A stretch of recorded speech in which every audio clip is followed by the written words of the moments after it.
Welcome to episode 20 of season 5 of Whole Lot of Wolves. I'm Joshua Buckley, joined by my co-host Paul LePage. Greetings. We got Alex producing in New York City. Coming to you from Florida today, sunny South Florida. Fort Lauderdale, baby. Wolves is home away from home. That's right. And Danny from a media room in Ohio. In northwestern Ohio, the less sunny. Yeah, it's a little chilly up there. It was 73 here right now in Houston. What's it for you, Danny? Well, yesterday I think we had a high of around 27. Ooh. Today it may have gotten a little bit warmer than that. Well, speaking of highs, we are all on high after that 3-0 win at Leicester. What a performance in Vitor Pereira's first game as manager. And Paul, it was really, everybody was getting excited about what the lineup was going to be. And there were some interesting choices. Saw came in as the number one. You had Guedes actually came in and started. More on that here in a little bit. And Rodrigo Gomez came in. He was playing left wing back in place of Aitnery, who was suspended. Lamina wasn't on the squad because he apparently had a calf knock. So what do you think of the shape in the lineup? It was reasonably exciting in that there was a bit of effectively new talent to take a look at in terms of Rodrigo starting and Guedes getting the start. Then you're looking at the shape thinking, how are they going to fit in? I think it made sense in terms of if he's looking for that identity and that shape, that it was a back three, back five, however you want to dress it up. That seems to be the Wolves' way, that identity. So if he's picking that up as early as he has done, that probably gives you an indication of certainly what he's going to look to solidify through to the end of the season. But even within that, there was some subtle changes, like Doherty effectively is that right-sided centre-back as well. And even you're looking at some subtleties like obviously Totti and the Portuguese connection, but Breno as well. So Breno keeping a spot in that centre of a back three over Dawson. So that was interesting. What I liked and what became certainly apparent was that midfield two of Andre and João Gomez. And you've probably got someone who's done a much more tactical, deeper analysis than I did. But that real double pivot that Gomez was in the 8 and really Andre sat and was the protector, that looked really good, and I think has a lot of promise for the future. Well, I mentioned Guedes coming in, and boy, Danny, he got off in a hurry. Great opening goal on a nice little, pass out of the back from Semedo. Looked dangerous. The Guedes redemption tour got to be in full swing now, huh? Yeah, I'm.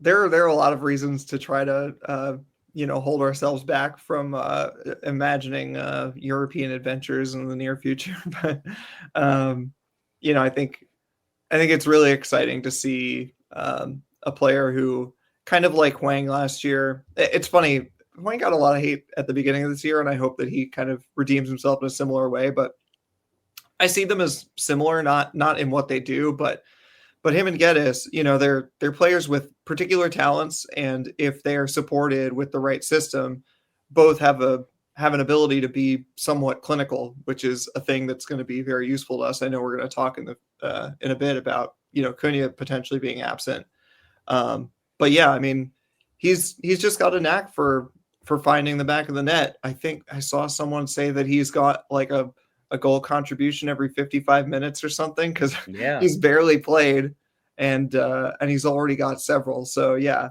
I think that this system really helped get the best out of him. He had, I think, a lot of support from the midfield and from Semedo, and that really helps. It helps him to do those little things that he did, like for the goal, where he can just kind of sneak in there. And of course, Strand Larson does a big part of that too, where he's blocking off defenders and creating that little bit of space. So, good signs.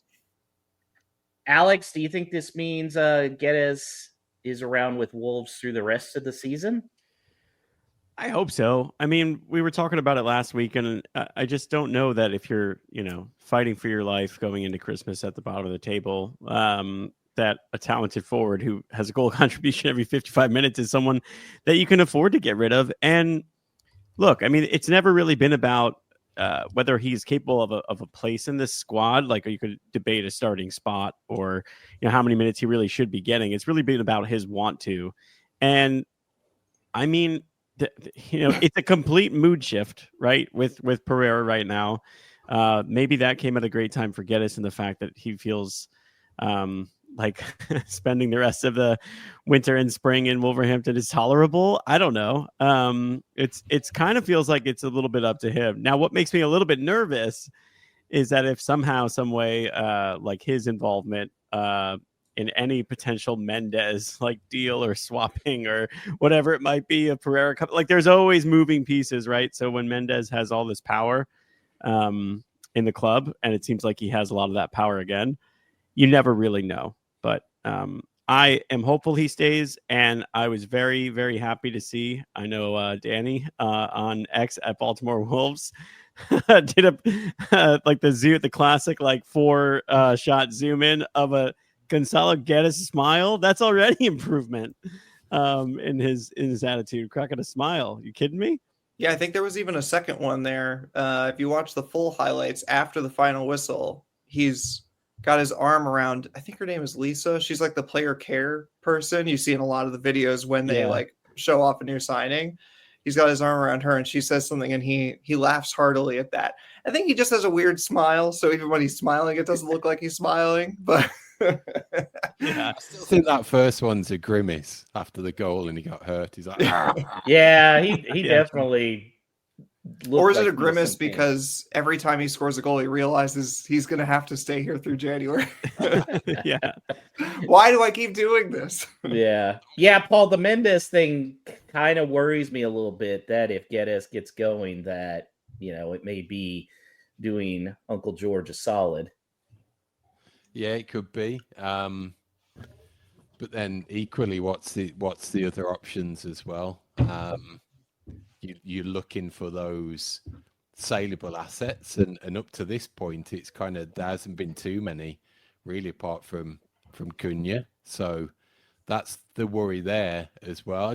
I think it opens it all up again, and we're gonna have question marks around a bunch of them. But I just think that out of one, it's weird, out of one winter where I don't see him moving, and that's been based on his minutes and contributions, it's this one. So I hope just that's consistent, because he could quickly now, with this manager and this setup, find himself as a starter, and that's something I never thought I'd find myself saying. Like back in the last season, who'd be the first person out the door in the summer? I'd probably say Geddes. So it shows how quickly it can change. Another guy who showed up in a big way in one of his first Premier League starts, Danny, was Rodrigo Gomez, kind of the star of the U.S. tour. Gary O'Neill had insinuated that, well, we signed this guy as a backup and he wasn't ready. Well, he sure looked ready for Leicester on Sunday. Yeah, he looked really, he looked, like you said, exactly the way that we sort of saw him in the U.S. Again, I think it is partly, like with Geddes, a system that helps show off what he can do.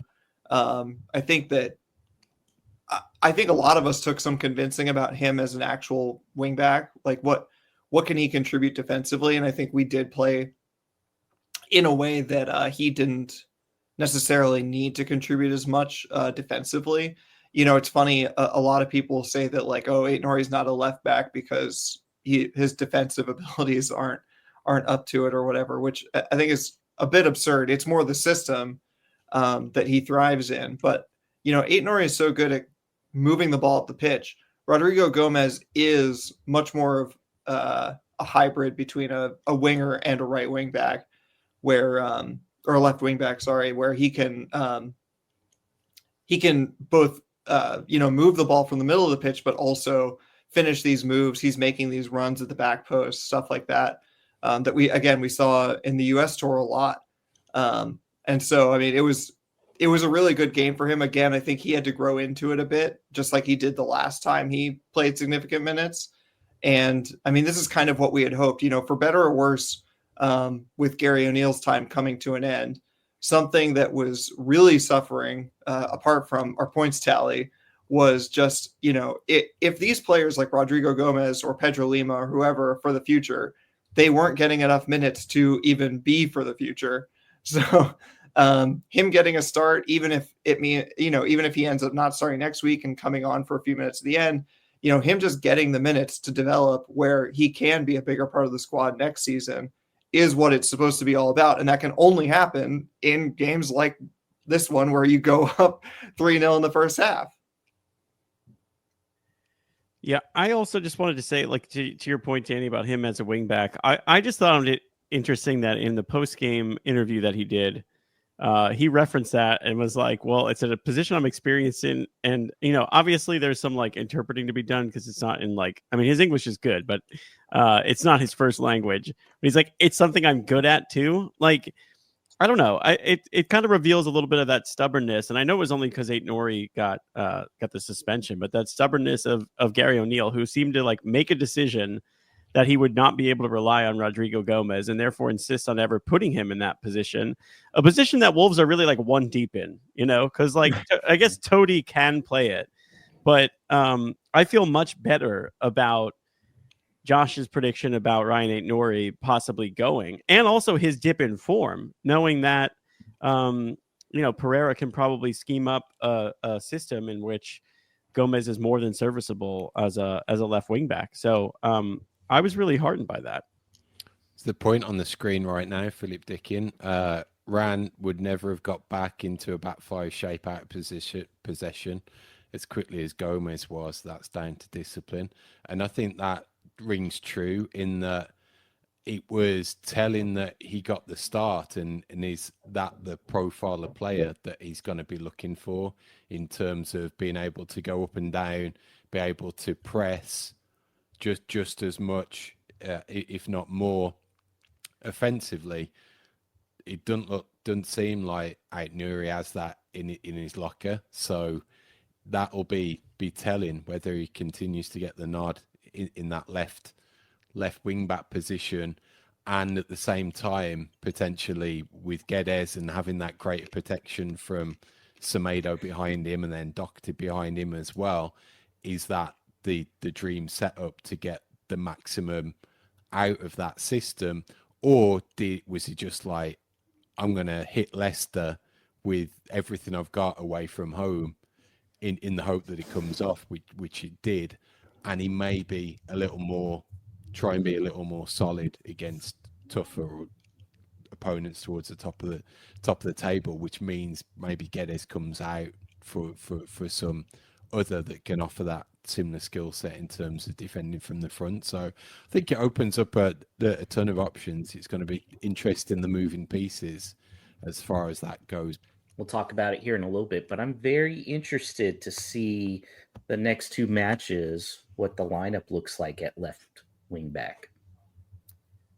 Slotting home the third goal. Was it anybody else? Did we have any doubt? It was Matheus Cunha. Another nice little pass from Guedes. Got to the line, kicked it back to Cunha. Great goal. Paul, Guedes and Cunha, is that a matchup that could be a good one for Wolves? Potentially, because they're both very clever, and it wasn't just that.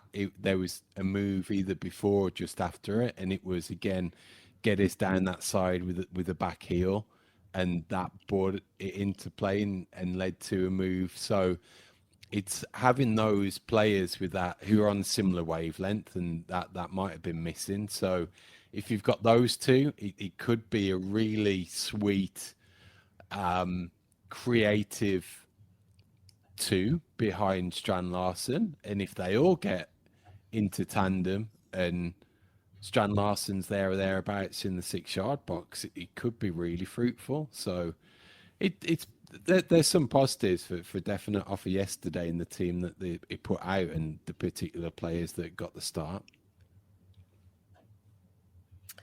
So the second half, a lot slower than the first, but Wolves really controlled possession, Danny, and it just looked like a nice, solid effort to keep that clean sheet.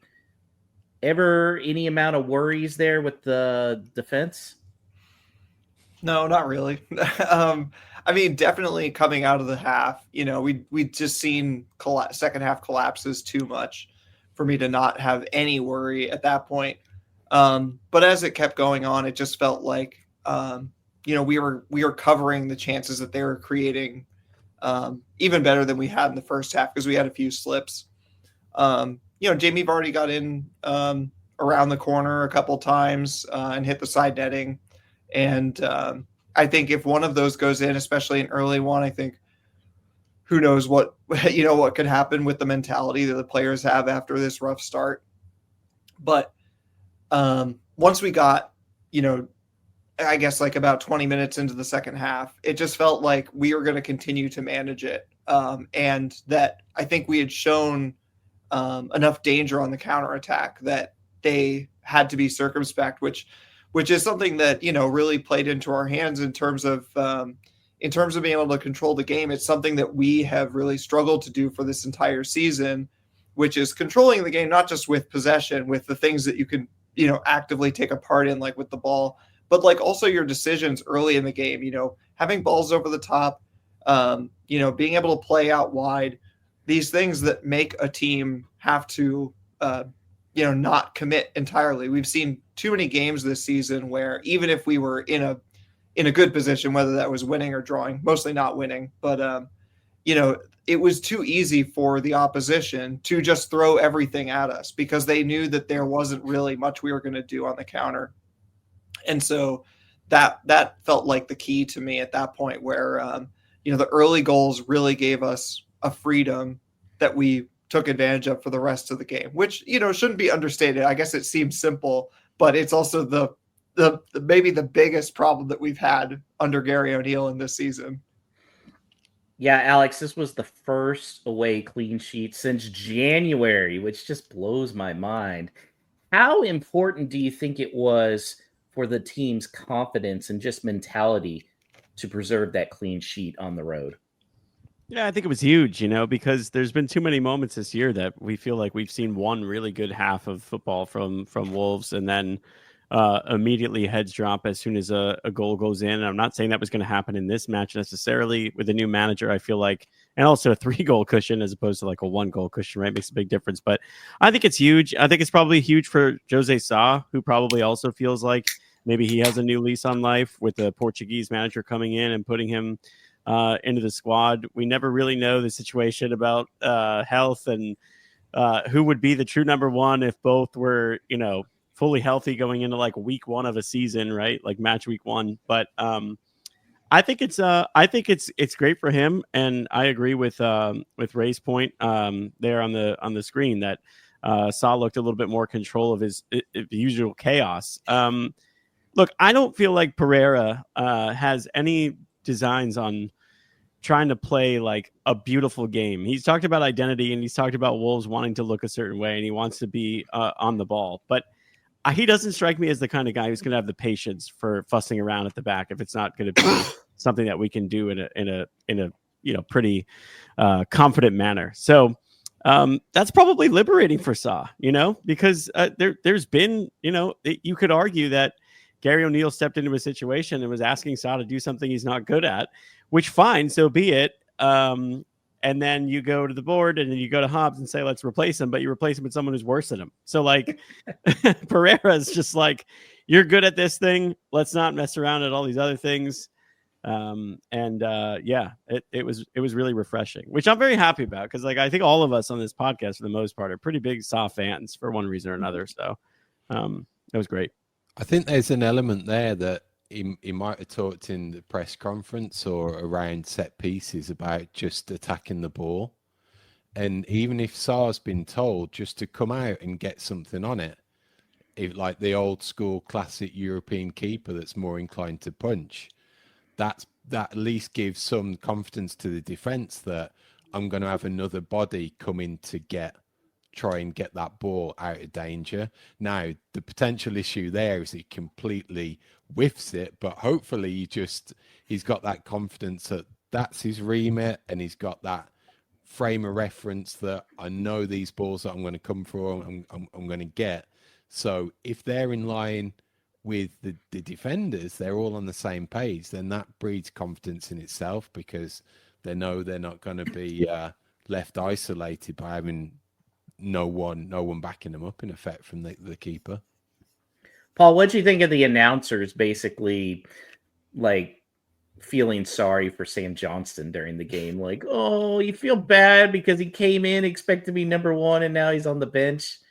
I think they always try and find a story. You can see those that are a little less prepared than others, shall I say, in terms of the notes that have gone in to really try and get those sound bites, and especially when they even start talking about distribution and things like that. It's not all as cut and dried as like they like to portray, but I think it's just trying to fill some dead time and really talk about something that's not really an issue. Although I'll say, I feel like there are going to be a couple of Christmas cards from the Johnstone family that got written and then never got delivered, that went in the trash. And they might be to Matt Hobbs or Neil Cutler or Gary O'Neill, because I just think one or more of the three of them was probably very vocal about bringing Johnstone in. Yeah. And that feels very much like a thing that they wanted, and that Jeff Shee was very okay with, because the idea that that Saw would go to Saudi Arabia for more money than we were spending on Johnstone, and we're going to make a little money, and that's great. And then it all falls through, and then Gary O'Neill gets sacked, and suddenly we have a Portuguese head coach, and Sam Johnstone is sitting there saying, what the hell did I do? And you have to wonder about Bentley. And I mean, I always wonder about King, but for other reasons. But, like, what are they thinking in this weird 4 goalkeeper structure where even the second place keeper might not get a single game this season? I mean, we're going to get an FA Cup game soon, but does he even change it up? I don't know. And man, what a weird situation to have like 3 sellable goalkeepers in the summer.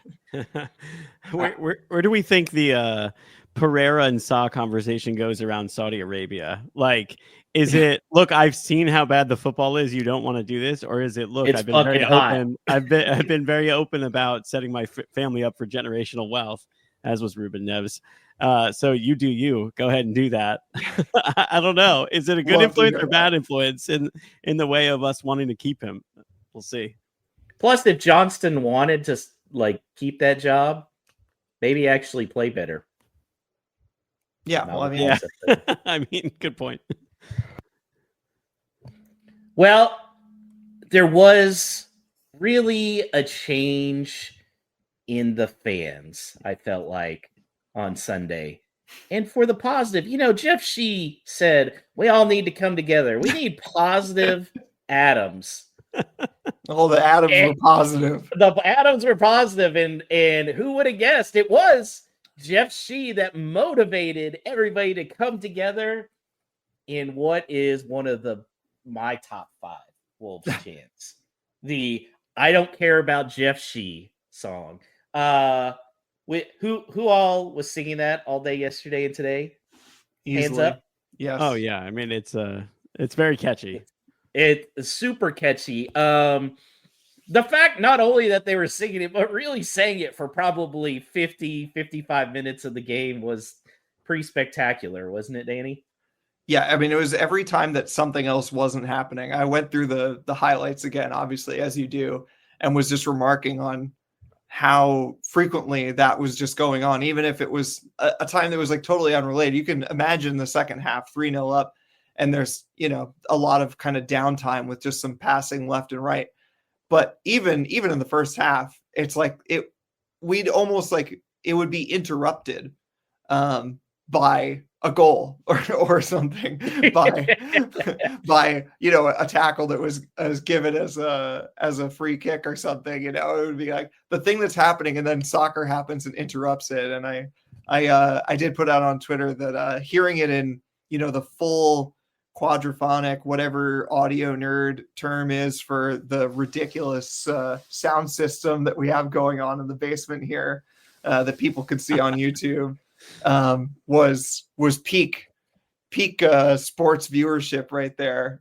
It was amazing. And I'll just say one more thing to your point. Like, it's just like, it's something that I feel like we've been missing a lot since the time of Nuno. There have been some chances that have come in and out, and some of them have been like very good. Like, the Lopetegui one was good. Lopetegui one was decent, and it's just, but like a lot of them lacked kind of the like catchiness. I still remember, I think it was preseason, or maybe like the Crusaders game in the Europa League season, like some like very early game, not in England.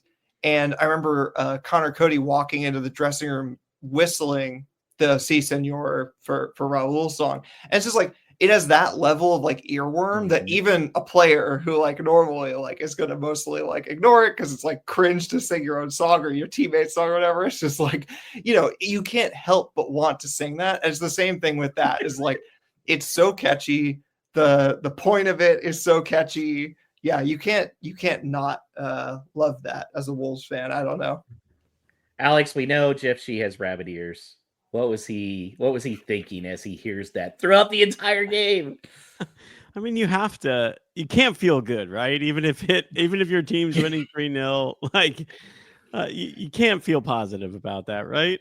I don't know. That's a tough one. I just love it. I love it as a rallying cry. It encapsulates the one common thread I think all Wolves fans have right now, in that all of us feel hard done by Fosun, yet all of us still want them to succeed in this moment. So it's great. So, Paul, here's my no stupid question for you. Like, how do these songs come to fruition? Is it just a matter of a few people in a pub coming up with them and then it spreads throughout the stadium, or is there a more coordinated way to put this in? How does it work? How do you come up with the lyrics and then getting it out during a game? Yeah, it's super organic. It's not like anyone's printing song sheets and handing them out. But with this particular one, I don't know. I saw one of the threads on Molyneux Mix that said it's been taken from somewhere else, but even I don't know what that is, what the song is. I know. Like what the original was. So I think pretty recently there was a Spurs game and they were saying, I don't care about Levy. And it feels extremely applicable. It's not a big leap to equate not just the song, but the situation as well. Yeah.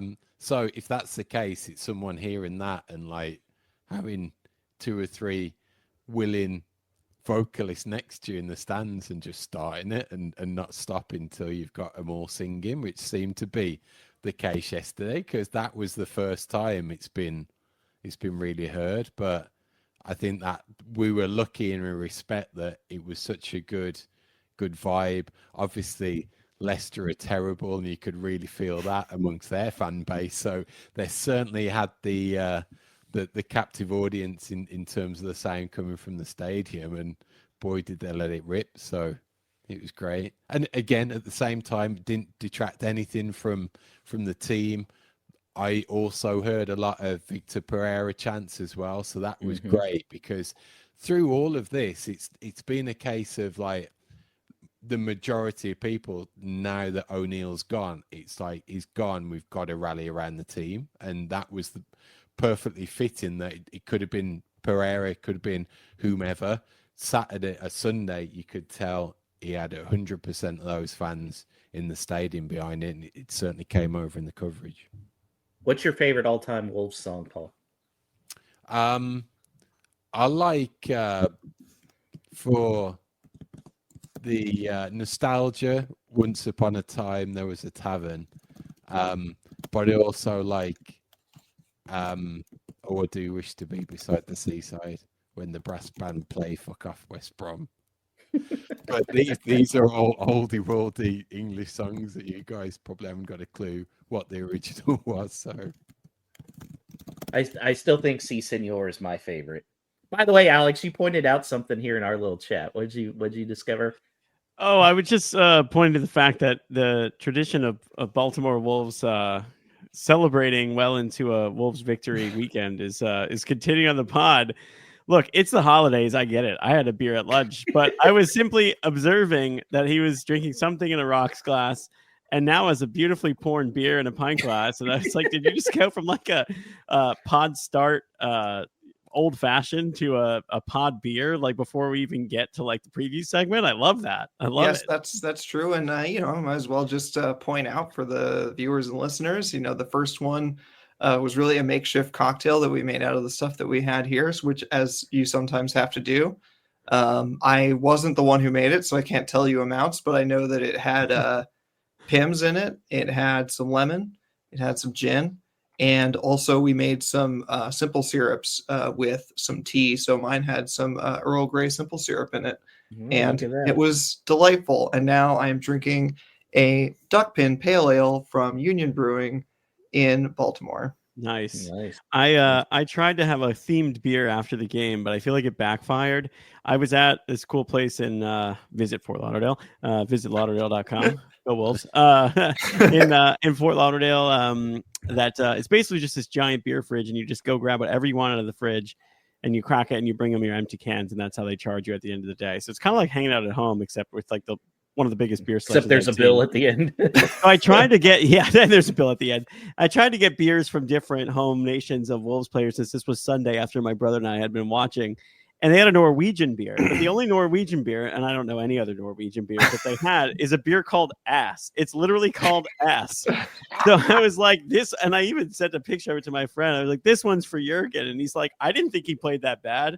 And I was like, oh, yeah, you probably think I'm saying that he just played poorly because it says very, very small underneath a Norwegian Pilsner. And like, no one knows that. But yeah, anybody got good recommendations for good Norwegian beers? I would love to hear that and try to scope it out. I'm going to have to dig deep for that one. By the way, you bringing up the whole visit Fort Lauderdale thing. This is not something we've talked about, understandably. First of all, it's hilarious to me because Fort Lauderdale is just the less cool Miami. But also we know that Chris Fisher is going to be listening to this tomorrow. Mm-hmm. He's going to be pissed you didn't contact him. Yeah. I literally arrived on Saturday night in time to watch the Wolves game. So with all the connections that he made, during the tour, I'm really disappointed. They should just, when they put up the "Where are you watching from" or whatever in their Visit Fort Lauderdale thing, they should just have him in front of the front door of his house or condo or wherever the hell he lives, and just like with his door open, sort of like gesturing and stuff. Like, hey, if anybody from Wolverhampton wants to come visit Fort Lauderdale, come stay with this guy. Yeah, he would do it. Well, guys, one of the fun things about the Lopetegui area was instead of doing man of the match, we always kind of played off of the dinner, who's ordering what and everything. So we started Vino for Vitor last week. Turned out to be good. So how about, to determine our man of the match, we talk about a little wine. So first off, Paul, who would you say gets to order the wine after that performance? I'm going to say, based on his overall contribution and the smiles, I'm going Geddes. Geddes. How about you, Danny? That's a great answer. I was actually struggling with this one, and now I really like Geddes. It's funny. I think we're at a point where we have not really like an immature squad. There are lots of leaders and whatever, but in terms of like the people who I'd expect to order a wine, I mean, like when Moutinho is in the team, there's no question who's ordering the wine. The guy's already ordered a wine for himself, and then he'll order a wine for the table. Yeah, man, Geddes is a good answer. I don't know. I think I wonder, Lamina, perhaps. I feel like he could have a nice palate for a wine. He might have an opinion. I don't know if he'd do it this time though, since he didn't play in the Well, match. Well, and that we'll put this off for another pod, but the epidemic of minor injuries that keep someone out for a single week. Alex, who do you think gets to order the wine? We haven't brought him up yet, but I thought he was excellent. And another guy that felt like he seemed like he was liberated. And since he plays in the engine room, quote unquote, he was kind of calling some shots, running the midfield, and that's Andre. The partnership of him and João Gomes was excellent. It's everything you would expect from two Brazilian internationals. And I know that, Lamina had a knock, whatever. Like, let's just run with that. Fine. But Pereira must have come in and been like, how this guy was struggling for playing time, or how someone was finding it hard to find a role for this guy, who, when he was signed at Wolves, everyone who knew Brazilian football was like, he's way too good for Wolves, is absolutely baffling. And that's where it helps to have a guy. I know he never coached him. He did coach João briefly, but a guy who knows Brazilian football. And it's probably like, I know just what to do with this guy. He's going to be the first name on the team sheet for me. That was great. So he gets to order the wine for a boss performance in the midfield. And who makes the toast, Paul? It can't be Pereira. Has to be one of the players making the toast. I'm going to have it someone who contributed toward the clean sheet, and he goes a little under the radar, but I'm going to say Santiago Bueno. Ooh, I like that. I like that a lot. I like that Danny? a lot. Yeah. I like that a lot as well. I think Santiago Bueno was really, I don't know the word I'm looking for, but it's not underrated because I see a lot of people rating him very positively. But I think he went about his business rather quietly. I think it was another one. He's one who needs to grow into a game, and I hope that he starts putting together performances where I don't feel that he needs to grow into it. But we saw in those first 30 minutes he struggled a little bit, and then he really took hold of the game. Alex, who's making the toast? I know we already talked about him, but I will say Rodrigo Gomez, because it's like a sub man of the match, because I still think Andre might have been given my man of the match. I also think, like, in the spirit of, how like they make like NFL rookies stand up and like sing a song or something. Yeah. Like, I think he needs to be put on the spot after a great performance like that, and he would probably like dedicate the toast to his girlfriend, who he's so obsessed with. He's so obsessed with. He's just like, look, you just scored your first Premier League goal and your celebration. He's like, that was for my girlfriend. She's my whole life. I would be so lonely in Wolverhampton if it wasn't for my girlfriend. It's like, okay, yeah. Look, anybody that was in Annapolis saw her, so I get it. Oh yeah, we love her understand. too. I'm just kidding. Yeah.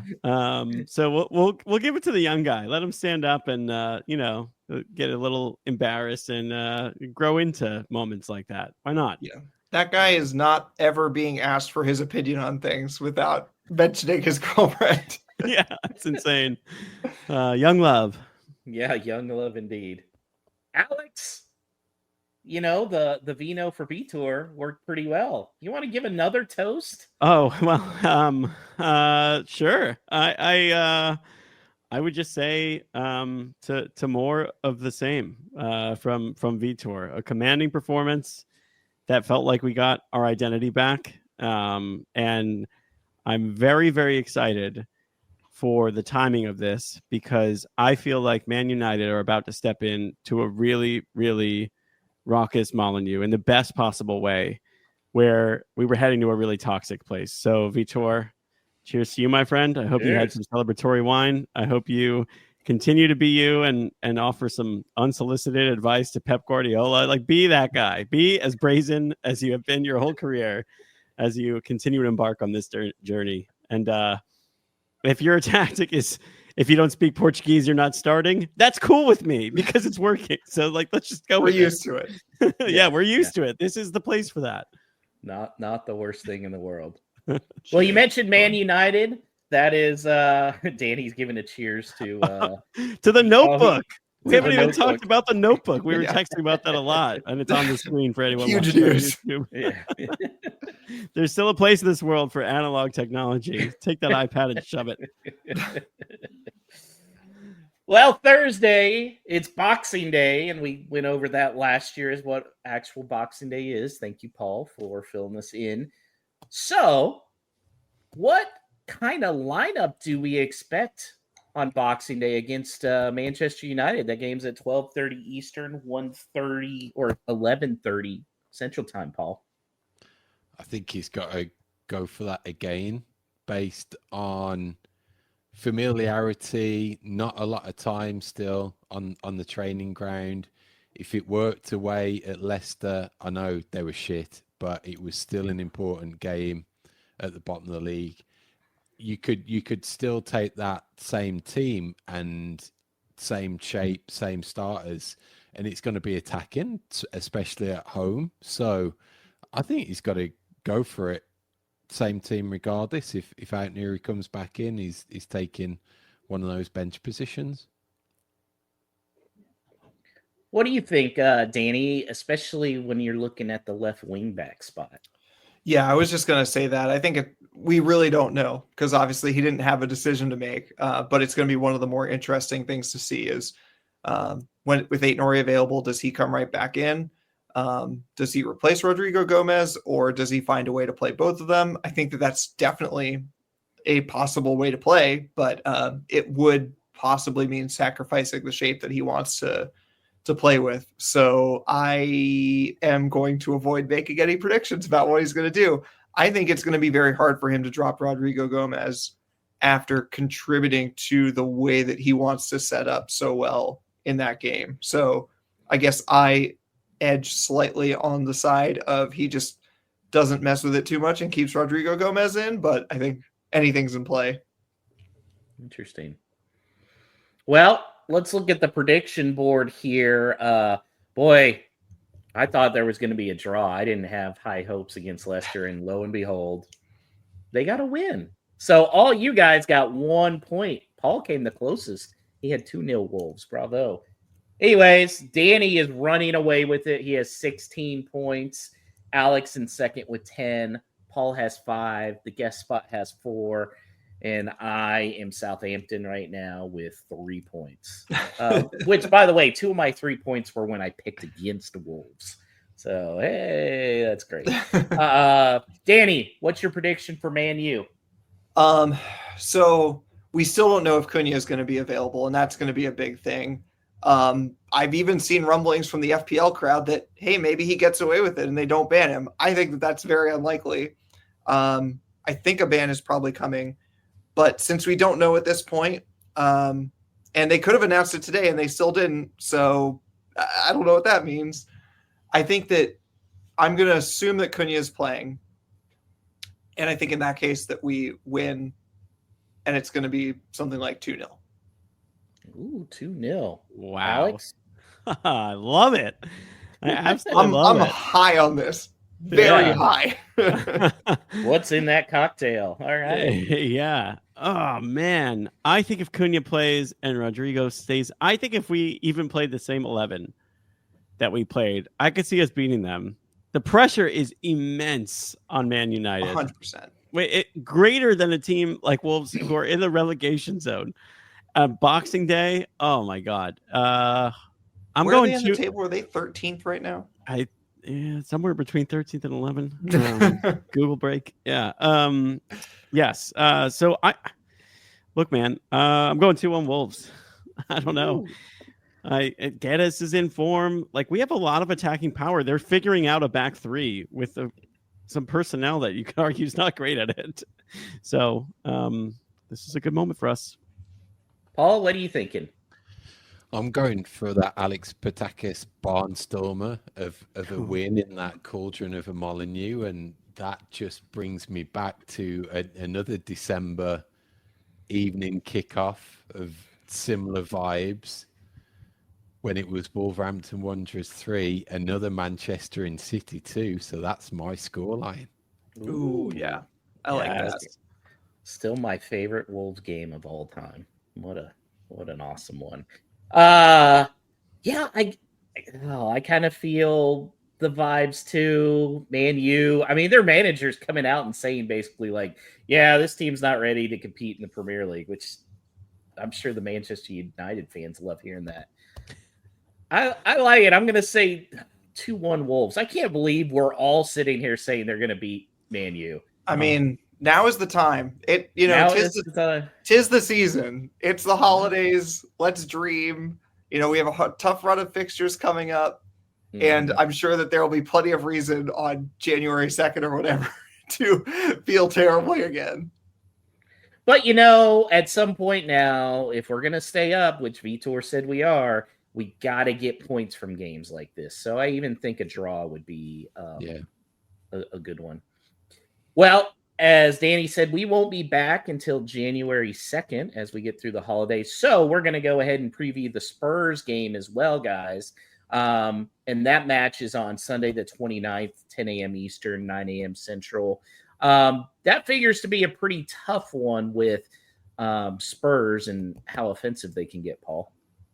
Well, you never know which one's going to turn up, and especially this season in terms of some of their results. So I often look at the our past form in going to these places and how we've done, and I never feel confident in going back to a venue that we did really well in the previous season and won, and thinking lightning will strike twice. So I could. It's weird. I could see 3 points out of both of these games, and it's a tough one to say that it'll be the Manchester United one. But I just think that we haven't had that great a run against United at home in the league, so I think that tide's going to turn. But that's going to mean we'll be on the rough end of one at Spurs. But again, I don't think it's necessarily going to be a battering. I think that we've still got a goal in us or two. Hopefully there's a little bit of defensive solidity. So I'll go Spurs 2, Wolves 1. Spurs 2, Wolves 1. What are you thinking, Danny? Yeah, this is the one that I thought would be trickier even before this result that we just got. Just because I think the Spurs games that I've watched have been so chaotic. So I'm just going to sort of sit on the fence and say that it's going to be a draw, and I'm going to go 2-2 because I think it's just going to be a weird game. But man, the result of that Man United game is going to completely change. Whatever happens there, I will have probably a completely different prediction, but I'll lock in 2-2. Alex? Yeah, Danny is in lockstep with what I was thinking for this one. I think it's chaotic. I'm exaggerating when I say this, but Spurs are like a wealthier version of Gary O'Neill's Wolves in that any match you feel like they can score 2-3 goals with ease, but you also have no idea if they're going to concede 5 or 6. I think that bodes well for us. They're going to be like, Ange is not going to change a thing. So I'm going 2-2 because I could also see a situation where we kind of just lock things up defensively in the second half, and a game that starts out absolutely mad can fizzle out because we're like, we have a point on the road against Spurs, and 4 points through 2 games over the holidays against 2 theoretical Big Six clubs. So I'm here for that. 2-2 is the prediction, and in total, agreeing with Nicholas, Nick, who says that we'll be out of the relegation zone come New Year's Day, 2025. Going to start on a new foot, as Nick makes in the comments there on your screen on YouTube. I wish I had. Go ahead. That's worth mentioning, though, just on the superstition of never being bottom at Christmas. Plus, we actually went up a place as well with the goal difference from Sunday. So even that 19th to 18th position, it like helps with the outlook, and beating Leicester and seeing them as the next team above you, that momentum's pretty useful at this time of year. I mean, I told my friend, if we beat Leicester, their next game I think is Liverpool. The one after that is similarly difficult. I mean, it's just like, I'm not saying that Wolves are suddenly going to be pushing up the table and we're not going to be thinking about relegation for the rest of the season, but I am saying that we have a much better chance of picking up weird points than Leicester do in the next 2 or 3 games. Yeah. Mm-hmm.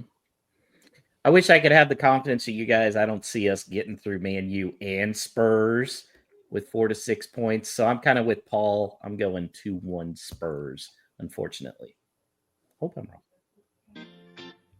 No Stupid Questions is presented by Esfuerzo Wines. Located just north of Santa Barbara, California, Esfuerzo Wines showcases passion and 3 generations of winemaking in every bottle. So whether you're celebrating a Wolves victory or winding down after a day at work, let Esfuerzo Wines transport you to the heart of California's wine country with every sip. For a limited time, head to esfuerzowines.com and use the promo code WOLVES for a 15% discount on your wine purchases. This message is intended for those of legal drinking age. Do not drink and drive. Excessive alcohol consumption may be harmful to your health. If you or someone you know is struggling with alcohol abuse, please seek help. Esfuerzo Wines reminds you to enjoy their products responsibly and in moderation. All right, time for the questions from you, the listener. No Stupid Questions. And thanks to our friends at Esfuerzo Wines. We all toasted to the start of the Pereira era last week. Vino for Vitor with some Esfuerzo wine. Enjoyed that. Brought the red blend to one of my Wolves watching friends. He was he absolutely loved it. Great present around these holidays. I brought some down with me to Florida. I'm going to be sipping that as we watch the festive fixtures. So let's get to these questions. First on X from Drew at Drew Freaking, who says, which Wolves player likes Christmas songs the most? Now, before the show, Josh said that there was such an easy answer to this. And I was like, okay, great. I got no clue. So where's your head at, Josh? Well, first off, Drew did say he thought Feliz Navidad was the worst song, Christmas song, which I disagree with. I think this is a very easy answer as far as which player likes Christmas songs the most. It is the one who probably likes karaoke the most as well, and that is a Mr. Hee-Chan Hwang. Oh, okay. You think he likes singing along? Koreans love karaoke, man. Love karaoke. My mother-in-law, who doesn't speak very good English, boy, back in the day, she would pull out some Billie Jean from Michael Jackson. They love karaoke. So I think Hwang Hee-Chan is definitely at the Christmas party. He's bringing his karaoke machine because he owns one. I love that. Anybody else got answers? God, for, this one? Well, the Wolves content team does such a great job, but now I just desperately want to see that. I need to see the karaoke video that they put out. I think I'll just tack on to that I think it's not going to be very difficult for him to convince Jose Sa to participate. So I think he's the second one up there.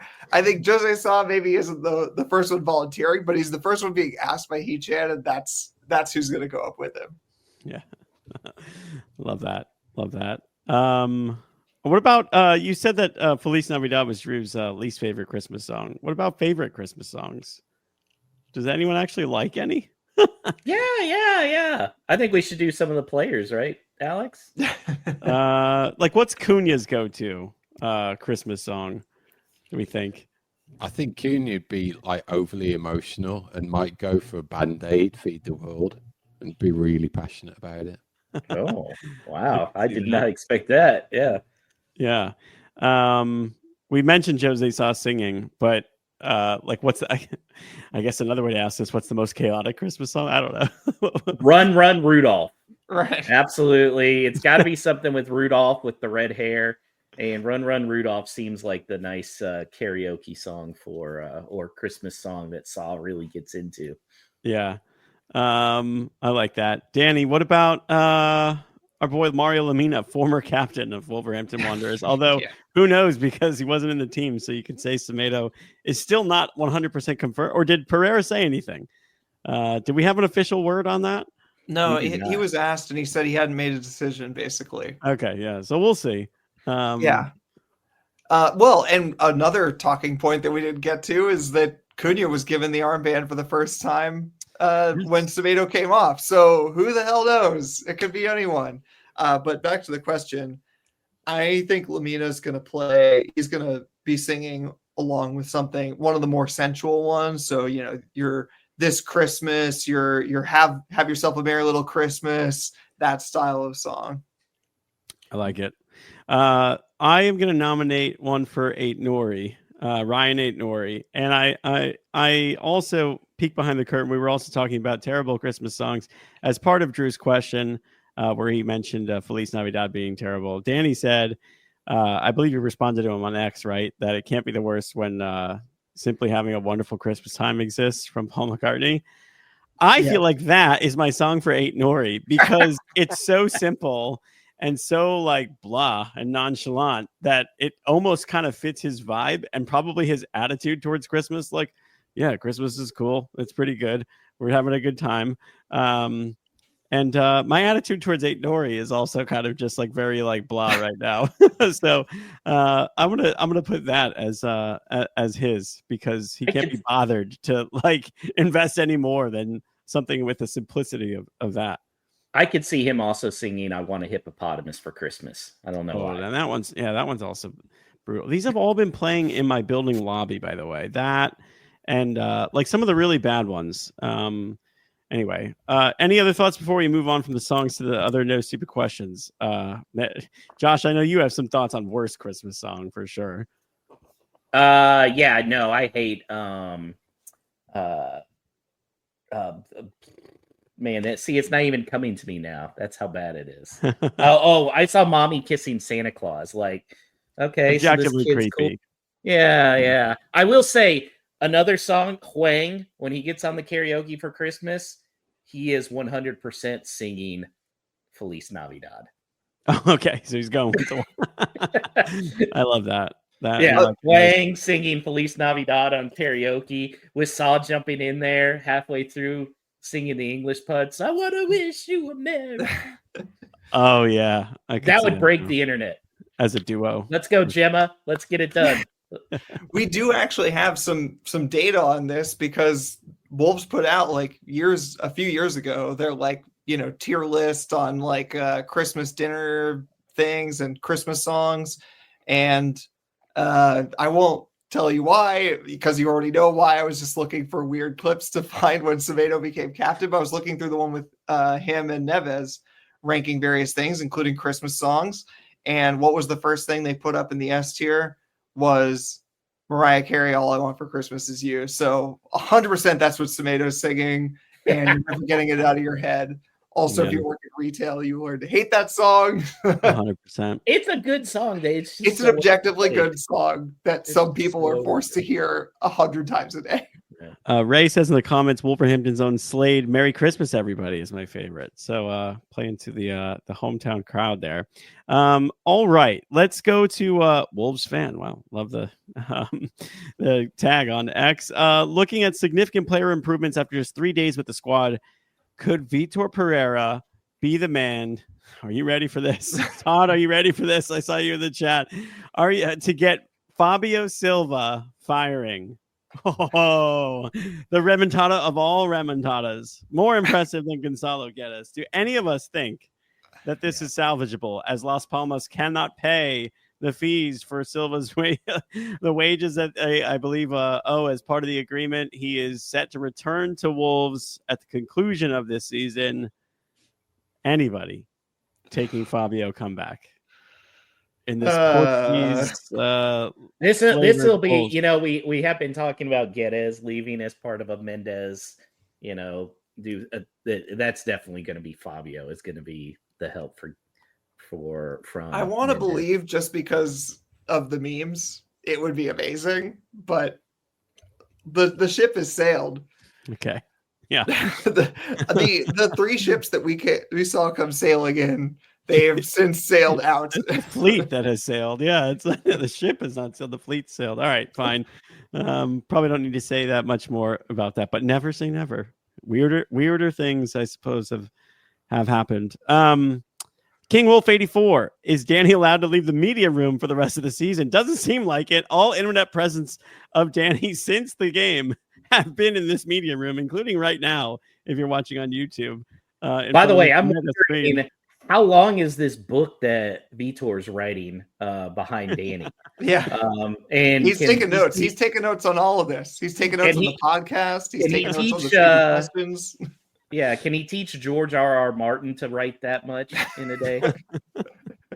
No. Yeah, to answer the question, and that is Nick, who was in our chat previously.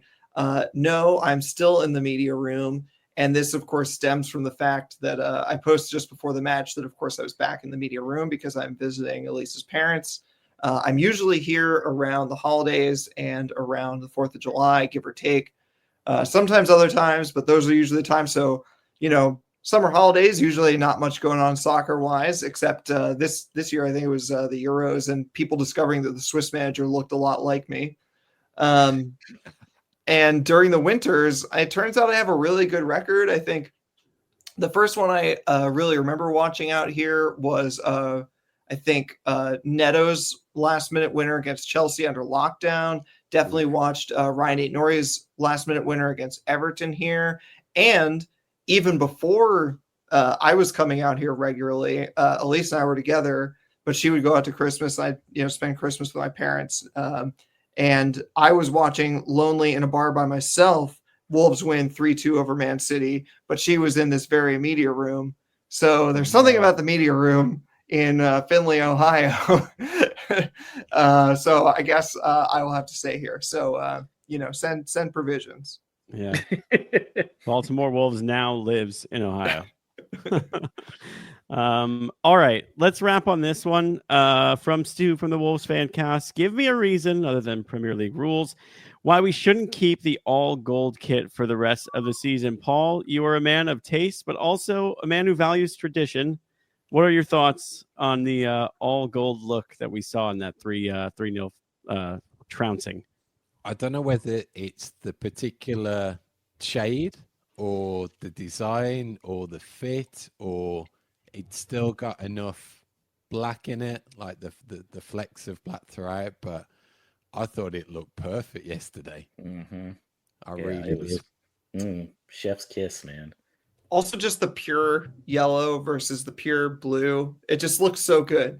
Yeah. Mm-hmm. It was very good for colorblind people like me. Yeah. Yeah. It's it reminded me of like all the NFL teams do a color rush where it's basically just like monochromatic lowers and jersey. This was like a Wolves color rush. It's not a huge departure from like the usual look, but it just adds a little bit of extra flair, and monochromatic looks are like the trend, right? That's what everybody's doing on the in the streets of New York, all the fashionable people. And they're all browns and beiges. So like, let's do some of that. I'm with no notes. I think we're all on board with Stu, and that we could definitely get on board with that being especially. I mean, how sick would it be if they just rolled that out on Boxing Day at home? I was gonna say, how superstitious is Vitor Pereira? Is he gonna demand that they go full gold against Man United? That would be awesome. Who knows what Man United could be wearing? They've got like 1,000 kits. Oh my god! It won't be as good as Southampton's pink kit though, which was pretty nice. Yeah, a little disorienting when you're like watching a lot of games at once to like know like where to look. Being like, someone's like, oh, almost, Fulham almost scored, and you're like, well, where's that game? Where's that? Which one is that? Yeah, it's like the Pepto-Bismol shirts, but I agree, they're not bad. All right, thanks to everybody who wrote in, and thanks to our friends at Esfuerzo Wines, of course, for bringing no stupid questions each week, and also for 3 generations of great winemaking within the family. EsfuerzoWines.com. Enjoy, everybody. I'll be drinking some of that over the holidays. Happy holidays to all you guys. I know there's a lot to squeeze this in, but we're feeling the vibes. It's great to have some cheer at this moment in time. Is that even jumper, Paul, that you're rocking for the pod, by the way? Is that what you would call that? I can't tell if it is or isn't. It's a Simpsons Christmas jumper. Oh, I love it. It's a t-shirt. Okay. Yeah, we can't do t-shirt. We got to do t-shirts in Houston. Like oh yeah, that's right. He threw out all his jumpers when he moved to Houston. Yeah, pretty much.